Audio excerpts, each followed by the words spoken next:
Bonjour, ça fait longtemps. Bonjour, Alors bonjour, bienvenue dans le Culture Pod. l'émission qui était en vacances. Ouais, petites vacances qu'on n'avait pas prévues. C'était Du coup, totalement pas improvisé du tout. non, J'ai fait un gros silencieux. en disant magnifique, je l'ai pas censuré. Bref, on est de retour en force pour un épisode où on ne sait pas sur quel sujet ce sera. Étant donné qu'on tourne à l'improviste et qu'on tire un sujet au hasard, comme d'hab. ça. Bah, du coup, je sais plus qui avait tiré la dernière fois, vu que ça remonte à il y a à peu près 80 ans. Minimum, hein. À l'époque, on était. Jeune et plein d'ambition. Exactement. Et maintenant, on est juste vieux et croulant. Et malade. Malade. Ah. Allez, je pioche au premier. Pioche, mon chat. Ah, il est mort en me trompant. Magnifique ça. Tu vas adorer le montage, je pense. Oui, je pense aussi. Ça t'avait manqué, hein. Je pense que je veux rien monter en fait. Allez, c'est comme ça. Eh ben, nickel. Ça t'avait manqué, je pense, les sujets BD. Non. Alors c'est quoi? C'est Doro et Doro. Je n'ai jamais regardé, ni lu. Et bah tu vas pouvoir en profiter parce que dans pas longtemps il y a une édition perfecte qui sort Waouh. que je vais t'obliger à acheter. Ça marche, bah Parce que c'est écoute, trop bien. on va voir hein.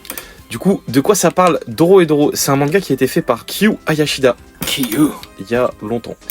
C'est l'histoire de La vie.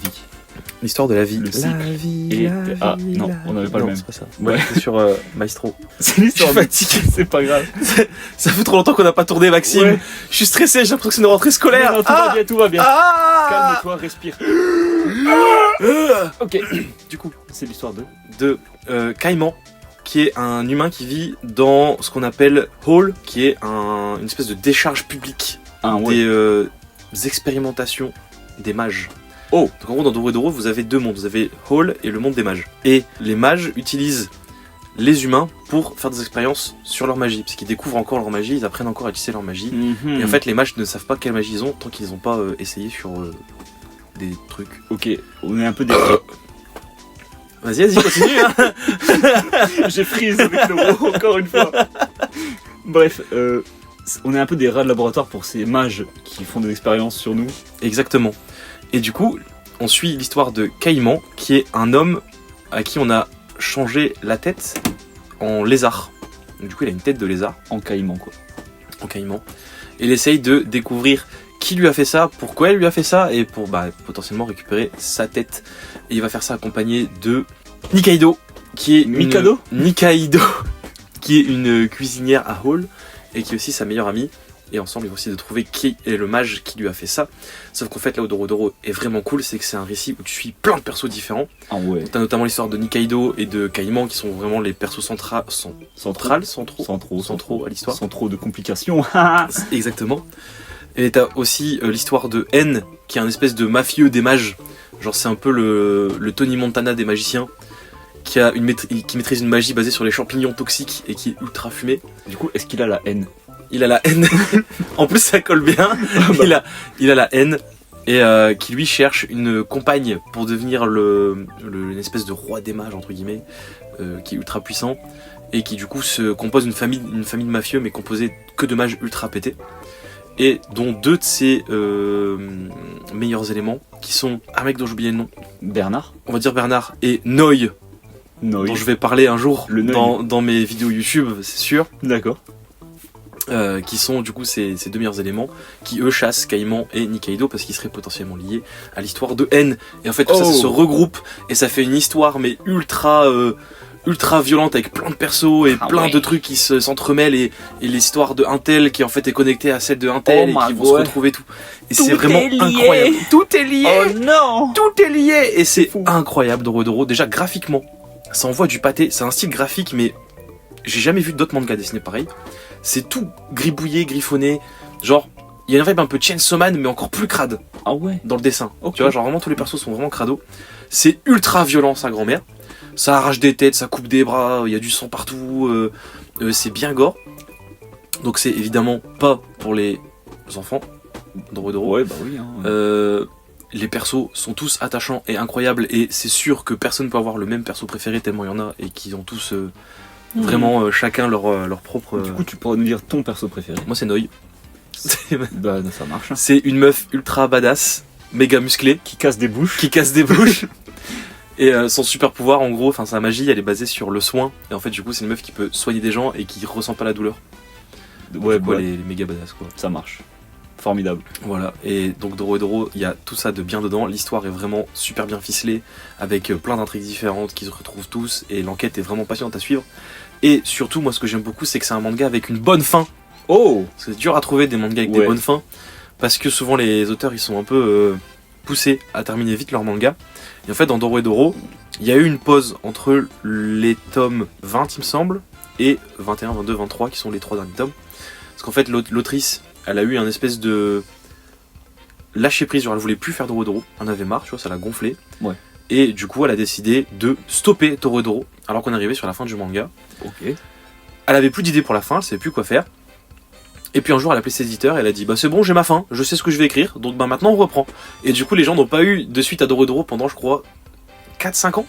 Ah ouais. Ouais, au Japon peut-être pas autant, mais plus d'un an, c'est sûr. Il y avait plus d'un an de pause entre le 20 et le 21. Je trouve ça dingue quand même qu'au Japon, encore plus, que les éditeurs ils ont été genre ouais ok ça marche, on te laisse faire ta pause. Mais ouais, c'est dingue. Je Genre, sais pas. Ça n'arrive pas ça au Japon. Je sais pas quel niveau de popularité Dorohedoro avait pendant la publication, mais pour qui dit ça, je pense que ça devait vraiment être le manga phare de leur magazine. Et du coup, moi, c'est ça que j'aime beaucoup, c'est le fait qu'ils aient laissé vraiment carte blanche. Ils ont dit ok, prends ta pause, réfléchis à ta fin, fais-nous une fin de fou. Et la fin est vraiment incroyable. Elle te retourne le cerveau. Elle est à la fois débile. Bien ça. Exactement. Elle est à la fois débile, mais aussi surprenamment cool. Ok. Avec à la fois de la tension, mais en même temps une happy end entre guillemets. Il y a plein d'éléments trop bien. Et la fin de Dorohedoro, c'est vraiment, je pense, une de mes fins préférées de manga. Genre vraiment, c'est trop cool. Ok. Et voilà. Et du coup, Dorohedoro, c'est une pure tuerie, que ce soit graphiquement, en termes de scénario, en termes de plein de choses. C'est un de mes mangas préférés. Et en ce moment, Kyo Yashida, elle est en train de sortir Die Dark. Je sais pas si c'est fini au Japon, j'en sais rien. Nous, en France, c'est en cours. Il y a 7 tomes de sortie. C'est la même vibe. C'est Dorohedoro dans l'espace. D'accord. Voilà. Formidable. Et en gros, j'aime beaucoup parce qu'elle a créé un univers spatial, mais méga space, où tout est organique. Les vaisseaux spatiaux, en fait, c'est des trucs organiques de fou. Il n'y a aucun élément mécanique. Oh. Genre, le perso principal, il voyage à l'intérieur d'un chien géant. Et la porte d'entrée du vaisseau spatial chien géant, c'est son cul. Yes. Yes, yes. On a atteint un niveau de technologie incroyable. Ouais. Le cul. Quoi? Quoi? Feur. Oh non. Non. Je me suis fait avoir. Il s'est fait feurer. Je me suis fait effleurer. Mais voilà, du coup, elle a vraiment récupéré la même vibe de Dorohedoro et elle en a fait un truc de SF et c'est vraiment très très fun. Ah, c'est trop Die bien. Dark, c'est très cool. Pour l'instant, je suis pas encore autant convaincu que Dorohedoro. C'est pour que ça se mette en place. J'imagine que c'est en train de se mettre en place. Ah là là. Mais du coup, Dorohedoro est vraiment pour moi son gros carton et il faut absolument lire Dorohedoro. Et comme je le disais, en janvier 2025, donc je sais plus si c'est début ou fin janvier ou milieu, il y a une Perfect Edition qui sort, une édition double. Du coup, ça va sortir au fur et à mesure. Donc généralement, c'est Soleil Manga qui fait ça. Et eux, c'est à peu près un tome tous les... quand ils veulent. Ouais. En vrai, je dis pas ça parce que je sais pas, je dis ça parce que c'est vraiment pif. Genre Die Dark, des fois il y a un tome tous les 2 mois et puis après c'est un tome par an, donc t'en sais trop rien. Ils prennent le thème. Ouais, c'est ça, ils font un peu ce qu'ils veulent. Ils aiment bien aussi faire casquer les gens parce que Die Dark c'est 10 balles le tome juste parce que t'as une silice transparente. J'avoue que ça fait un peu mal au cul, mais Bah bon, ouais, hein. c'est de la qualité donc on va faire avec. Ouais. Mais malgré ça, faut absolument lire ce truc et du coup il y aura une édition double avec 2 tomes en un, donc ça fera à peu près 12-13 tomes. Et vraiment, je conseille absolument lire Dorohedoro parce que pour moi, c'est un classique du manga. Sachant que déjà, même pas besoin de faire cette vidéo, ce podcast, parce que Dorohedoro, c'est déjà un gros manga. Hein. Ça a déjà sa popularité. C'est genre un. Bon, j'allais dire, c'est pas non plus niveau Berserk, mais en termes de seinen, c'est vraiment un catap des grands, quoi. C'est un gros manga. Quand même. Ouais, de toute façon, tu vois sur Netflix, il t'est recommandé direct, quoi. Donc, ouais, c'est ça. Bon, par contre, toi, t'es pas l'animé, il est gaze. J'ai cru voir que c'était pas super beau non plus, ouais. L'ambiance est cool, j'aime bien l'opening et les endings sont vraiment sympas. Ouais. J'aime bien le fait aussi qu'ils aient pris un autre chemin que le manga. En fait, dans le manga, tu suis tous les chemins en même temps. Et dans l'anime, tu suis un chemin et j'imagine que la saison d'après sera un autre chemin. Et du coup, tu vas revenir au fur et à mesure. C'est sympa, c'est une bonne idée parce que ça, justement, je trouve que ça fait plus de tension. C'est comme dans le manga, les événements se déroulent en même temps. Tu sais pas ce qui va se passer après, etc. Alors que là, en fait, on t'introduit les persos. Tu sais pas ce qu'ils vont devenir et tu le verras avec les saisons d'après. Ouais, je suis un peu partagé avec cette idée parce que je me dis, les gens qui vont être attachés avec certains persos pendant une saison vont être genre ouais trop bien. la saison 2 va sortir, ils vont dire bah c'est qui eux, je veux pas les suivre, je veux voir les persos d'avant moi. Ouais, c'est vrai qu'il y a aussi ce côté-là. Moi j'avais un peu le seum que Noi soit pas autant mis en avant dans l'animé par exemple. Dommage, ouais. Et moi le gros point négatif que j'ai avec l'animé, c'est le fait que ce soit pas sombre du tout. En fait, Doro c'est cradingue, genre t'as vraiment l'impression quand tu te balades dans Hall que il y a des cafards qui te montent sur le bide, enfin c'est vraiment c'est Gotham City en plus crade quoi, tu vois, alors vraiment Ouais. tout est crade, tout est sombre, c'est dépressif Hall quoi, genre vraiment Ouais. tu veux pas être dedans. Et dans l'animé c'est tout coloré, il y a des néons partout, c'est trop rigolo, c'est tout beau, t'as même pas l'impression que c'est triste quoi, j'étais genre mais c'est pas ouf. C'est comme ça que des fois quand les animés ils sortent comme ça, faudrait peut-être même juste qu'il n'y ait pas de couleur. Comme avec Uzumaki qui ouais. est sorti. Justement, en noir et blanc, ça passe tellement bien parce que tu te croirais transporté dans le manga. Après, bon, l'épisode 1 il est bien, le reste c'est pas aussi bien, mais bon, ils ont essayé quoi. J'ai pas vu, tu l'as maté Uzumaki toi? J'ai vu les 4 épisodes, ouais. C'est un peu. Enfin, c'est vachement rushé. En fait, il y a eu des problèmes de studio, ça a été le projet a été balancé d'un studio à l'autre. Et plutôt que de se Il dire. devait sortir là déjà il y a un moment, il me semble. Ouais, bah il était reporté à chaque fois, et puis ils se sont dit bon, on va quand même finir. Quitte à sortir quelque chose, autant sortir tout, même si c'est pas bien. Même si on aurait aimé sortir un truc bien, tant pis. C'est mieux que de rien sortir et d'abandonner le projet alors que ça fait des années qu'il est en travaux quoi. Ah, c'est dommage, moi j'étais hypé par Uzumaki. Ouais, bah écoute, je te recommande quand même de regarder. Bon, je regarderai sûrement. Bon, 4 épisodes, ça se mate vite. Oui, puis bah, tu verras les fautes d'animation, les trucs qui vont pas trop, mais ça va, ça se regarde quoi. Et bah, moi, je te force à lire Doro. Ça marche, bah écoute. Si t'as la flemme d'acheter, je te prêterai mes tomes. Ok, bah on fait ça. Hein. Mais je voulais revenir à un truc que tu disais. Ouais. Tu disais justement que tout s'entremêle, tout est lié, tout est Mhm. connecté, dans un grand monde où tout est prévu, etc.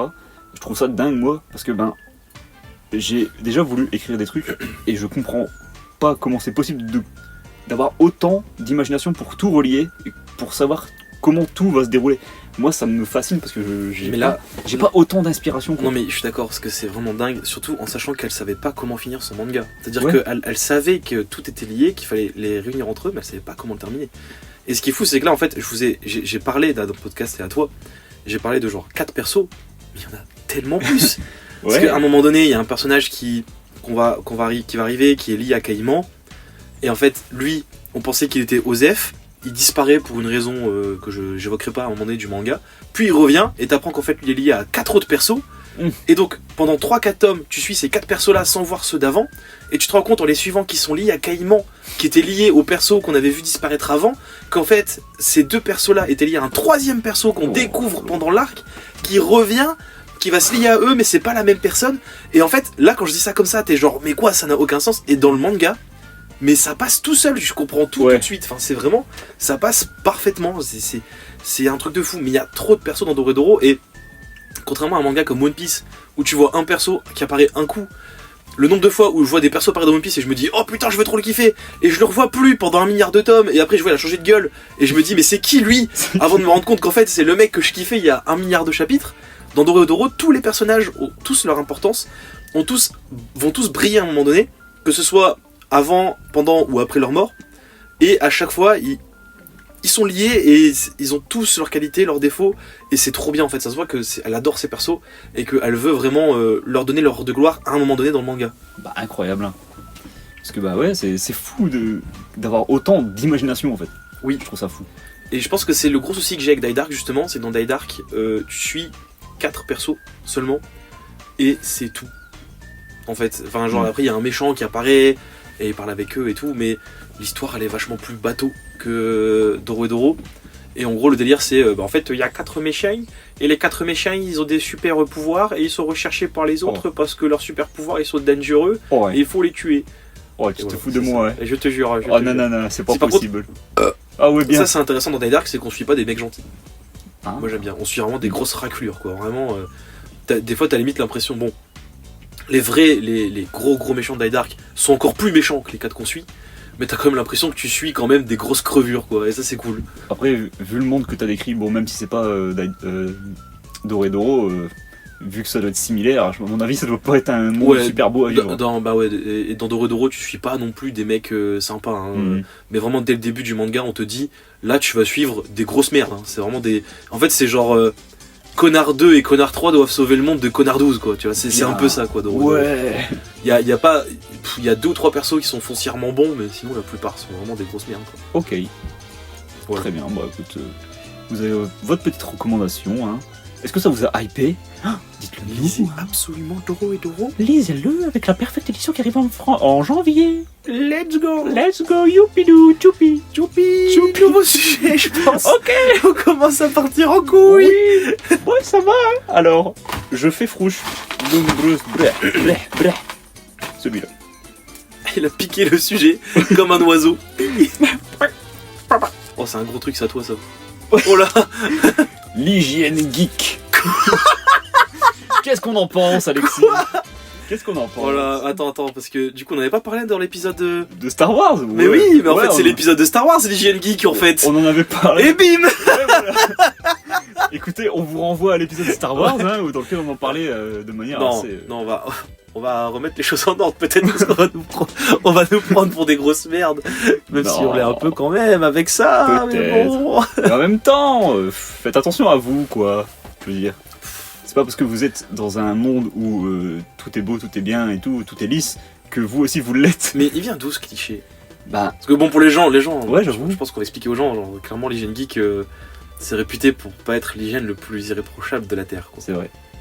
C'est souvent bah, le genre de personne qui reste dans sa chambre et qui regarde des animés, qui fait ses petits trucs dans son coin, sans forcément sortir et sans forcément se laver. Mais parce qu'en vrai, des geeks, il y en a eu du genre de tous les temps. C'est juste que ils ont changé. Genre, je pense qu'à l'époque, tu vois, par exemple, les auteurs de romans et tout, c'était un peu des gros geeks. Peut-être bien. Tu vois ce que je veux dire? C'était des mecs Ouais. qui se défonçaient à l'opium dans leur chambre et qui écrivaient genre c'est un bossu qui escalade une église et puis il est amoureux d'une gitane et puis en fait il est capturé par un gros prêtre et il veut lui dégommer sa mère. Genre, tu vois, Tu veux dire que Victor Hugo est un gros geek qui reste dans sa chambre, c'est ça? c'est un peu ce que j'insinue. Donc tous les gens créatifs sont des geeks qui restent dans leur chambre. Bah, et qui pour moi, être geek, c'est un peu... Enfin, ouais, j'extrapole, je vais dire c'est un peu être un artiste, mais pas forcément, mais... En tout cas, c'est être attiré par le domaine de l'art. Ouais, Tu vois ce que je veux dire? ouais. J'avoue que À plus ou moins bonne échelle, parce que... attention, faut pas confondre le geek de Fortnite et le geek, je sais pas moi, de Last of Us ou des jeux Mario, par exemple. C'est pas les mêmes genres de geeks. Ouais, c'est vrai. Mais ça reste une forme d'art dans les deux cas. C'est dingue que dans certaines fandoms, il y a un geek qu'on pourrait qualifier de un geek qui se lave pas. Et dans d'autres fandoms où il y a des geeks, genre des geeks un peu marrants, genre comme tu dis Mario, Fortnite, c'est pas forcément des gens qui vont sentir. Oui, c'est bizarre. Ça. Et puis maintenant les geeks ont quand même une réputation un peu plus sympa, genre Henry Cavill. Oui, Pour moi c'est genre le roi des geeks. je savais pas. Tu savais pas Non. Henry Cavill, c'est un fan de Warhammer. Ah ouais. D'ailleurs je crois qu'il a un lien avec la série Warhammer qui doit arriver. Ah ouais. Je sais plus s'il est producteur ou acteur ou quoi, mais je crois qu'il a dit qu'il faisait un truc vis-à-vis de Warhammer, je sais plus Incroyable. exactement. Et surtout, il a monté son PC gamer à extrêmement beaucoup d'argent en live. Il a fait un live Twitch où il montait son PC gamer, genre Trop avec des bien. gens et tout. Henry Cavill, c'est un peu le king des geeks. Hein. Bah, Et trop bien. même dans Witcher, je crois qu'il était heureux d'avoir le rôle de Geralt, je crois. C'était un rôle qui lui tenait à cœur. il me Bah, semble. si c'est un geek, ouais, il a dû jouer The Witcher, quoi. Je Donc, pense, ouais. À mon avis, ouais. Il Ou devait lire bien les être bouquins. content. Mais c'est vrai Ouais. que maintenant les geeks, enfin, je trouve que maintenant en 2025 et même depuis 2016-17, on devient, je dis on parce que toi et moi on est un peu geek quand même si j'aime pas ce terme, en vrai, ça m'énerve, Ouais. le terme geek m'énerve un peu. Mais les gens qui sont un peu dans cet univers-là et tout commencent à avoir une popularité puis à devenir un peu cool. Ça redore le blason un peu. Ça prouve que, en fait, beaucoup de gens le sont, mais pendant longtemps, Ouais, continue. Pendant- hein, t'es pas... pendant longtemps, on cachait je sais pas, ces envies, ces délires, genre. Tu vois de plus en plus de gens qui regardent des animés, alors qu'avant c'était un peu genre ouais, tu regardes des animés, t'es un bébé. vachement moins bien vu à l'époque. Hein. Moi je me Ouais. rappelle. Alors ça c'est marrant parce que nous on a grandi au moment où on était à l'entre-deux. Et moi je sais qu'au collège, je lisais des mangas et je me faisais harceler. Je suis arrivé au lycée, les gens ont su que j'étais à jour dans Naruto, dans Dragon Ball et tout, et genre j'étais trop cool. Et je me disais, mais qu'est-ce qui s'est passé? J'ai juste perdu 30 kilos entre le collège et le lycée pour m'expliquer c'est quoi le problème. Yeah. Ok, j'ai compris, c'est parce qu'en fait le geek gros il est suintant et puant et le grand geek il est stylé, donc c'est pas la même chose quoi. Il y a une corrélation. Celui qui aime les animés mais qui est beau gosse, et ben il est aimé, mais celui qui est considéré comme pas beau et gros, et ben voilà. Je pense que ouais, y a peut-être une corrélation sur. Moi je pense que le truc qui a redoré le blason, et alors que ironiquement maintenant c'est un truc qui est détesté par énormément de gens, c'est Big Bang Theory. Ah, Pour moi la série Big Bang Theory c'est elle qui a un peu relevé le niveau du geek en mettant en avant des gens atypiques, et en fait les gens ont kiffé sur leurs aventures et capté tout ce qu'ils faisaient et tout. Je pense qu'il y a aussi un peu de mecs un peu débiles qui ont dit le vieux geek avec ses lunettes bigleux il se tape une bimbo à gros seins donc c'est trop cool d'être geek en fait. Ça veut dire j'ai mes chaînes, c'est quoi? Ouais, voilà, je pense que ça par contre c'est un peu un des gros problèmes de la série que j'ai moi. moi j'ai jamais regardé donc je peux pas trop dire, mais. C'est cool, en vrai c'est cool. Ça m'a jamais intéressé perso. Moi j'aime bien mais juste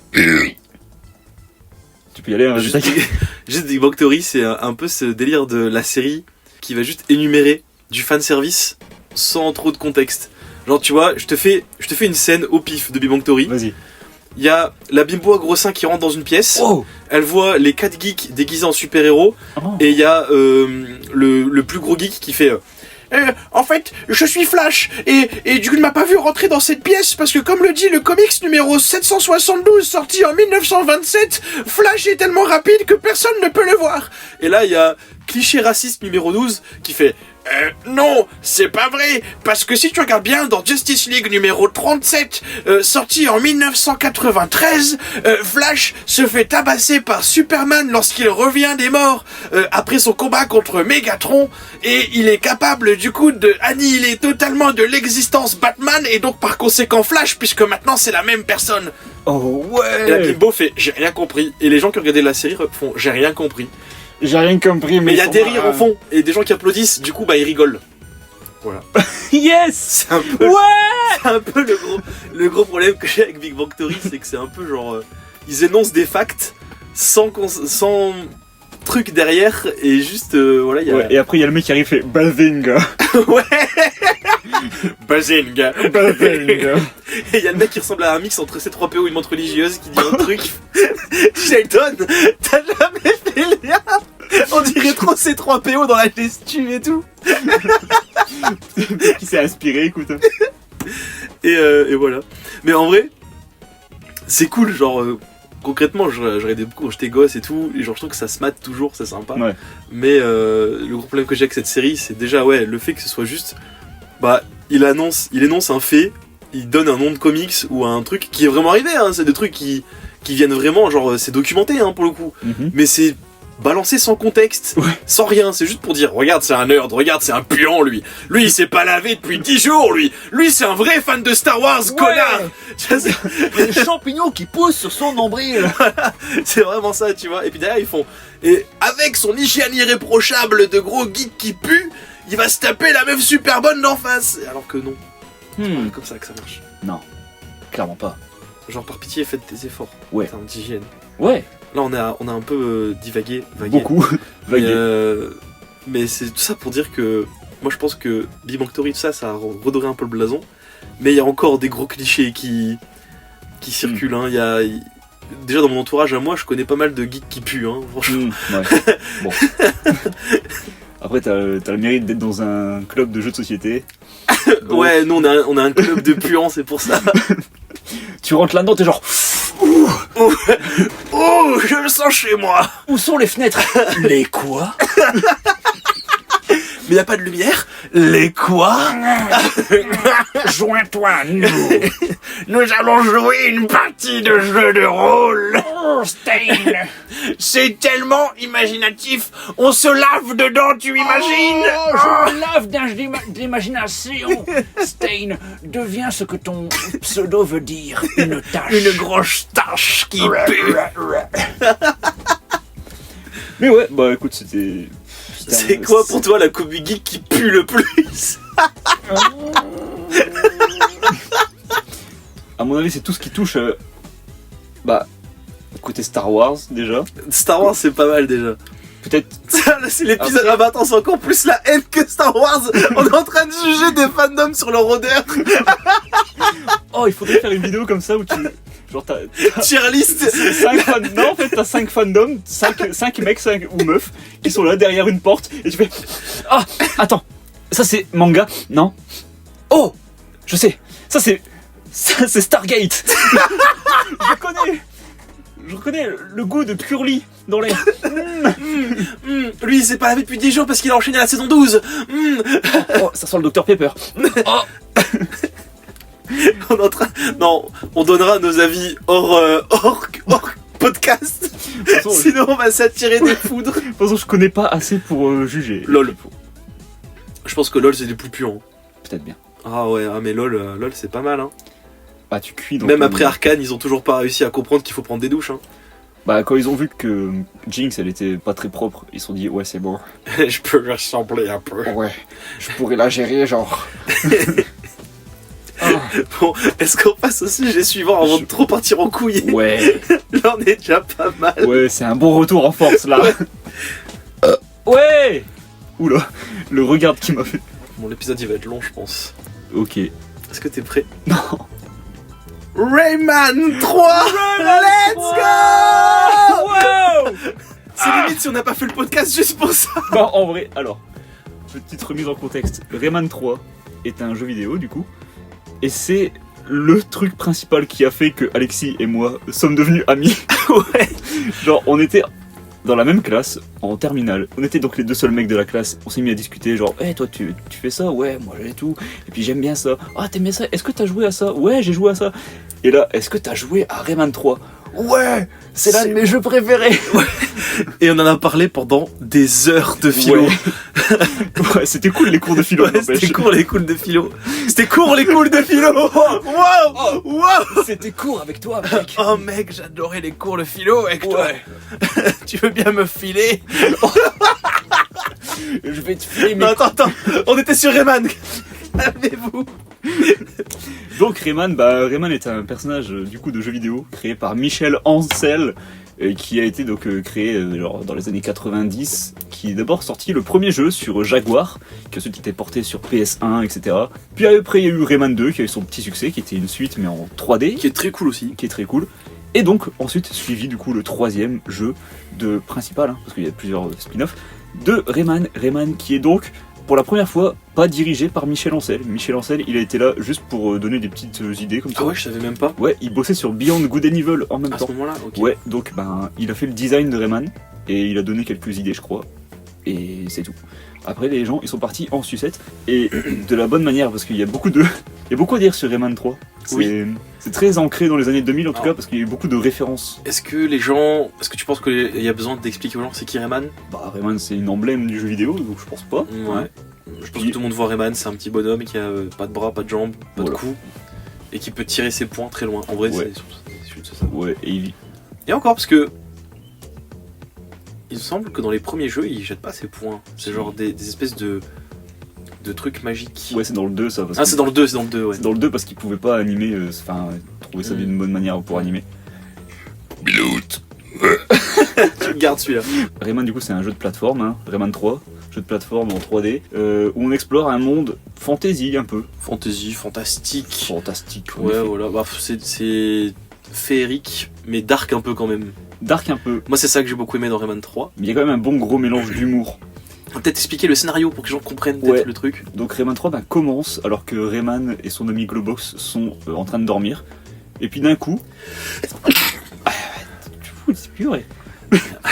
Donc comment ça s'appelle? Pas la contrée des rêves, mais alors le monde de Rayman quoi, est attaqué par un Lums noir qui s'appelle André et qui transforme les Lums rouges qui sont une sorte d'énergie vitale en Lums noirs du coup, qui sont l'antithèse des Lums rouges, du coup l'entité maléfique. C'est des petites bestioles qui volent comme des mouches toutes noires avec des grosses C'est dégueu. ailes, ouais. C'est dégueu. Et du coup, il transforme beaucoup de Lums rouges comme ça pour se faire une armée. Et il va genre tondre des animaux pour leur voler leur fourrure et assembler une sorte d'armure bizarre en peau et en truc qui s'appelle les hoodlums et du coup qui est un jeu de mots en anglais d'un vrai mot. Je ne sais plus ce que ça veut dire, mais c'est très cocasse. Et donc, Rayman est réveillé par son ami Murphy, qui est une mouche verte qui vole pour justement sauver le monde parce que c'est le héros de ce monde. Et Globox essaye de le réveiller, mais il n'y arrive pas. Du coup, il lui vole ses mains. Et du coup, première chose que tu dois faire, c'est récupérer les mains de Rayman. Murphy qui, au passage, je l'ai su il y a pas longtemps, est la même voix française que Mustang de Fullmetal Alchemist. Incroyable ça. Waouh, vraiment il n'y a pas de juste milieu entre les Non. deux. Ça m'a beaucoup fait rire quand je l'ai su. Ouais, Et du coup, et ben voilà, le scénario de Rayman 3, et c'est beaucoup plus dark que les deux précédents, même si le 2 était déjà pas mal. Je trouve que le 2 est quand même plus dark un peu quand même, parce qu'au Le départ, 2 est plus sérieux. au départ, tu rentres dans un bateau pirate qui est rempli de gens qui sont mis en esclavage dans des c'est cages et tout. c'est vrai que le 2 est badant, mais en fait, je trouve que le 3 a des enjeux beaucoup plus violents, parce que déjà dans le 2 c'est déjà pas mal, parce que c'est carrément un royaume complet qui est menacé par les pirates et tout. Dans le 3, c'est juste la fin du monde. Mhm. Enfin, même si c'est révélé bien plus tard, parce que c'est pas le thème de base, mais. Ouais. Enfin, si, un peu, parce que du coup, il y a des contextes derrière. Il faut savoir que dans Rayman, il y a tout un lore qui est fou, que j'ai découvert vraiment sérieusement il y a pas longtemps, puisque du coup, j'ai découvert qu'il y avait un jeu de rôle Rayman, Créé par des fans. créé par des fans. Ubisoft, écoutez-nous, c'est très intéressant. Ouais. Et ces mecs ont créé une encyclopédie monumentale du lore de Rayman, en retravaillant tous les jeux, etc. Et il y avait plein de trucs que j'avais zappé, comme par exemple le fait que les Lums sont issus des rêves de Polocus, qui est du coup le dieu ultime de Rayman, Ouais. qui est très proche de Rayman. Et en gros, on nous dit bien que les Lums noirs, si tous les Lums deviennent noirs, la contrée des rêves, c'est la contrée des cauchemars. Et du coup, tout le monde risque de crever ou d'être torturé à vie, genre. C'est formidable ça. Du coup, faut arrêter les Lums noirs, quoi. C'est Ouais. pas dingue.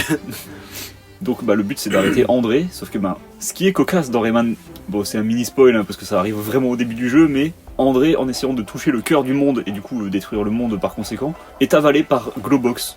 Globox qui est du coup la grosse grenouille bleue amie de Rayman, meilleure amie de Rayman qui gobe le Lums. Et il faut soigner Globox pour faire sortir André en allant voir différents médecins.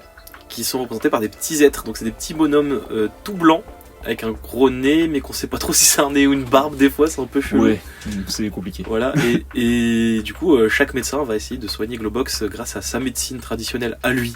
Qu'il s'agit en fait d'instruments Ouais. qui bat le ventre de Globox pour lui faire de la batterie ou alors faire de la guitare avec ses bras. C'est trop rigolo. Oui. Et j'adore beaucoup cette idée qu'à chaque fois qu'on switch de niveau, on suit un médecin, et en fait chaque médecin est issu d'une culture différente. Il y a le médecin Rasta, Ouais. il y a le médecin, il y a pas un médecin genre germanique je crois, ou je sais plus. Si, et puis il y a le médecin du coup un peu asiatique et tout. Ouais, Et c'est rigolo. C'est n'importe Et quoi. il y a plein d'idées de fou dans Rayman 3. La grosse feature du jeu qui a vraiment son gameplay à lui, c'est les boîtes de conserve. Oui. Qui sont du coup des costumes. Donc en fait Rayman passe dans une boîte de conserve et il se transforme. Il change de costume. Donc du coup, une grosse inspiration pour Rayman et le Lapin Crétin notamment. Qui devait être repris, cette idée devait être reprise dans Rayman et le Lapin Crétin d'ailleurs. Ouais. Et chaque costume a sa spécificité. Par exemple, il peut avoir des crochets, des grappins pour s'accrocher en l'air. Il peut avoir une roquette que tu contrôles. Et chaque costume a son gameplay propre à lui qui rend le jeu très complet. Ouais, et du coup chaque niveau est construit avec ces éléments de gameplay en tête. Et donc t'as des plateformes que tu peux baisser que avec des certains costumes. Tu peux frapper plus fort avec un autre costume. T'élever en l'air avec un hélicoptère dans un autre costume. Plein de trucs comme ça. Et c'est vraiment très cool. J'aime beaucoup ce jeu. C'est vraiment mon jeu préféré. En plus des costumes, t'as aussi plein de niveaux qui vont changer de gameplay. Genre je pense par exemple aux courses en chaussures. Oui. Qui sont très rigolos.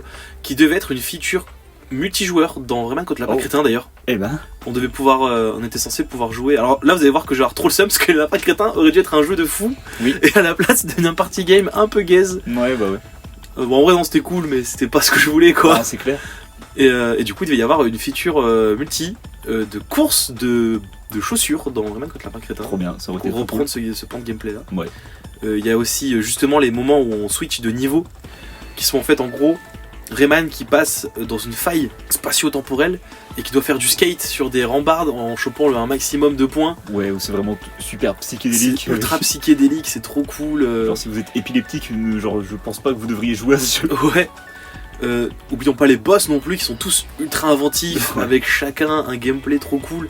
Par exemple, t'as le boss du chasseur qui était très stylé où il fallait Ouais, tu rentres dans se balader sur des piliers et tout.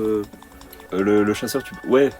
Après, il y a la première partie où tu vas dans son Ouais, il y a manoir deux parties, ouais. Ouais, et tu le pourchasses dans son manoir et puis après tu dois l'éviter alors qu'il est sur une grosse boule comme Ouais, Miley Cyrus là. c'est trop cool. Ouais. Moi, le boss qui m'a le plus marqué, je pense, ça se tape entre l'espèce de robot araignée dans l'eau. Non, Ouais. c'est pas une araignée, si, je sais Une plus. sorte de crabe, ouais. Ouais, une espèce de robot crabe. Je me rappelle que c'était super impressionnant parce que dans ce jeu-là, en fait, ce boss-là est teasé des niveaux avant. Ouais. Où en fait, tu arrives dans un autre niveau et au loin, tu le vois qui se balade. Et je me disais, waouh, mais c'est trop stylé, c'est impressionnant de fou. Qu'est-ce que c'est que ce truc? Et après, on le voit quasiment plus, Mhm. je crois. Il y a peut-être une fois ou deux encore, je sais Bah, plus. peut-être. Mais du coup, tu bats dans ton niveau, t'as le temps de l'oublier, hein. T'as le temps d'oublier ce truc-là. Et après, paf, il réapparaît d'un coup. Et tu tapes contre lui, il était pas si compliqué, mais le délire de voir et de se dire putain, mais c'est lui que j'ai vu il y a genre 3 heures dans l'autre niveau, c'est fou quoi, tu vois. Genre, c'est Ouais, trop ouais. cool. Il y avait lui, et j'aime beaucoup aussi le boss de. Merde, comment il s'appelle les boss, les persos ultra flippants là. Les Knarren. Les Knarren. Ouais, donc Reflux, Ouais. le gros. Ouais. Enfin, le deuxième gros méchant du jeu, en fait. Ouais, c'est ça, Qui se fait un peu matrixer par André au bout d'un moment. exactement. Ouais, parce que André arrive à sortir de Globox au bout d'un moment, on l'a pas dit, mais voilà. Et voilà, Ouais, c'est cool. c'est cool. C'est cool. Moi, mon boss préféré, je pense, c'est celui.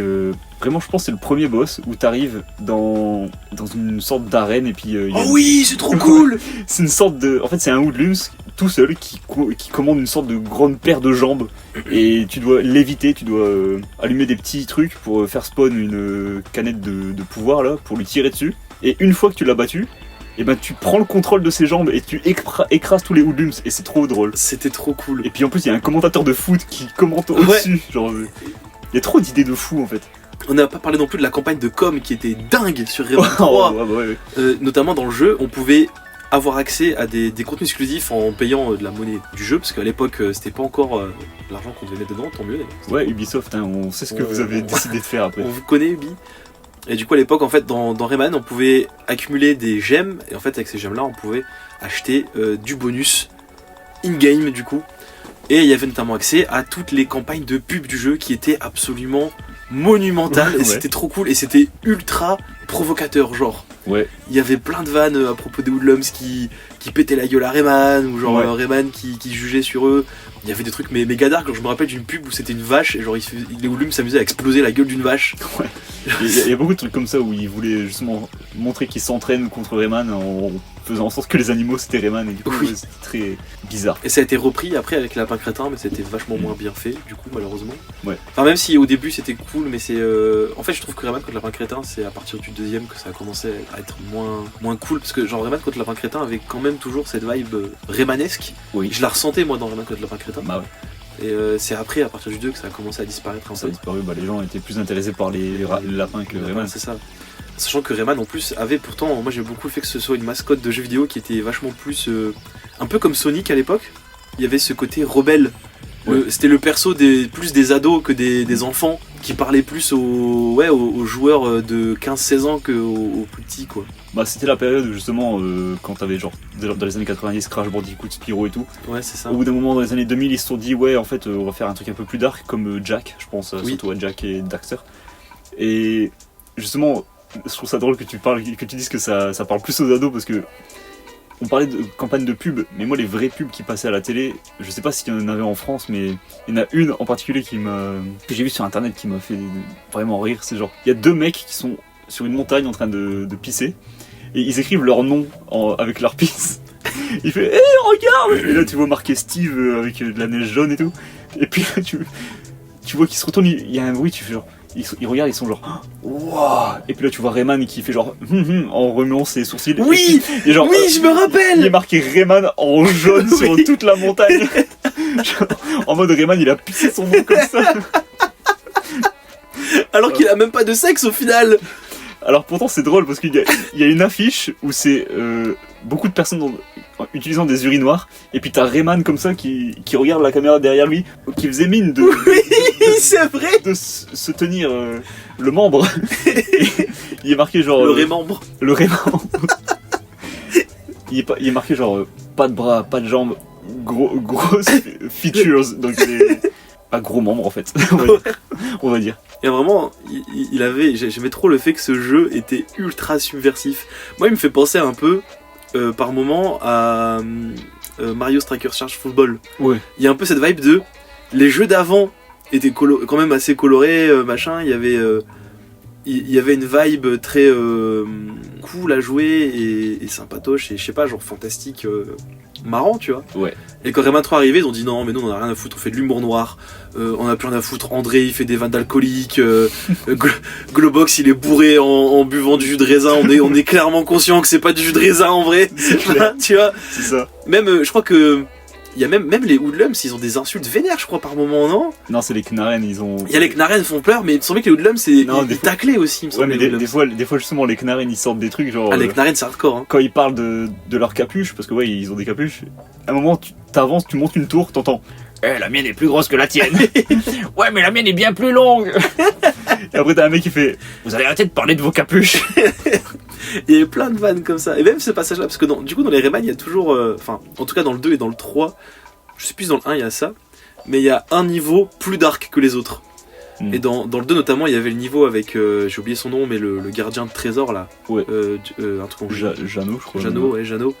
Où tu te fais pourchasser littéralement en POV dans la bouche Ouais. de Jeannot et c'est terrifiant. Parce que t'es là, genre, t'essaies d'aller vite et tu vois sa bouche qui se rapproche et essaie de te bouffer. Mhm. Et dans Rayman 3, t'as notamment du coup le niveau du désert des Knarren. Et il est archi badant sa grand-mère, genre vraiment. Mhm. Il me mettait trop mal. Bah, tu m'étonnes. Parce que tu commences dans un monde où tout est mignon, ouais, il y a de la verdure, il y a de l'eau, c'est trop cool.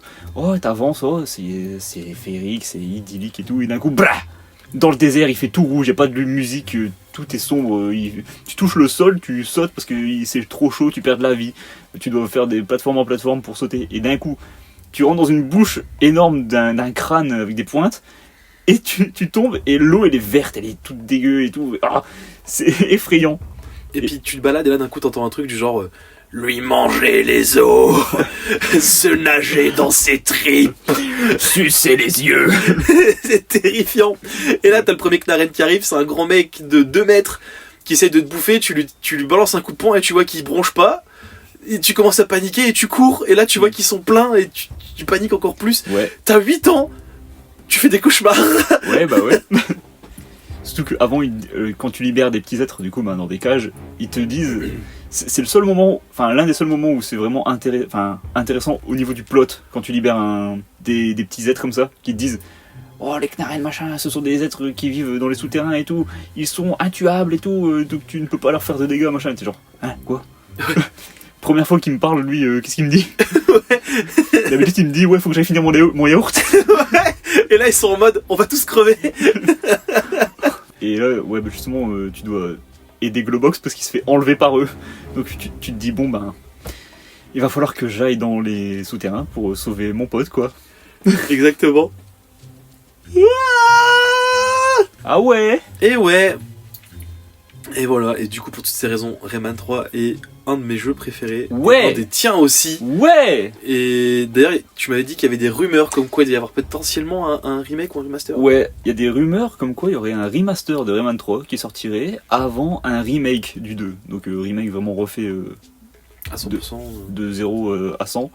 Et un remaster, du coup, bah, ils reprennent les assets et tout, et ils refont un truc bien beau, J'ai bien jamais, joli. je me suis jamais renseigné pour savoir si c'était lequel le plus populaire entre le 2 et 3. Moi, je pense que ça doit se jouer entre les deux, en vrai. Le 2 m'a quand même l'air plus iconique, c'est lui qui a eu le plus de remastered et tout ça, tu vois. Ouais, bah, il a été porté sur tout et n'importe quoi. Il y a les pirates, il y a vraiment une bonne ambiance, machin, mais en même temps, c'est le premier qui a instauré ce truc-là.